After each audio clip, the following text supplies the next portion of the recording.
un bon gars, assez qui aidait le monde. Les témoignages d'affection pour Xavier Landry-Rousseau se multiplient.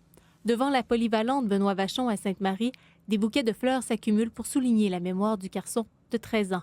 Le jeune cadet a perdu la vie samedi matin dans l'accident qui a également fait 4 blessés graves. Il va rester dans mon cœur comme un très bon ami, puis comme un cadet exemplaire. Élise a assisté à toute la scène. C'est elle qui a composé le 911. Quand c'est arrivé, en fait, la porte, elle a juste ouvert comme un grand coup de vent, si tu veux.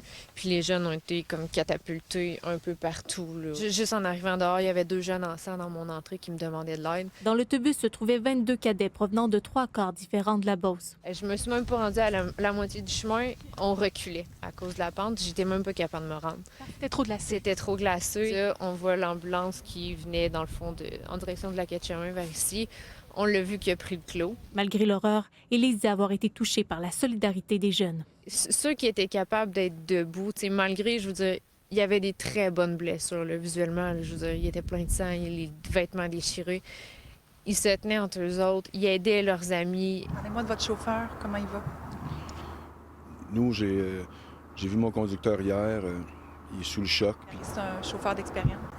Oui, c'est un chauffeur qui cumule plus de 15 ans. La route Grande Ligne Nord est connue dans le secteur pour être dangereuse lorsque les conditions météo sont défavorables. D'ailleurs, la SAAC a dénombré 9 collisions entre 2020 et 2024. C'est pas une route asphaltée en tant que telle. Alors, on est dans cette route-là a de fortes pentes.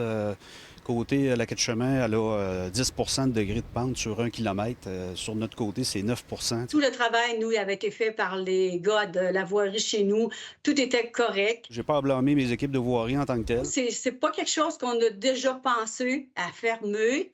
Est-ce que dans l'avenir, ce sera à valider? Un triste événement qui ramène le débat sur les ceintures de sécurité dans les autobus scolaires. Transport Canada, suite à beaucoup d'études, en sont venus en fin de compte à la conclusion que c'est plus sécuritaire.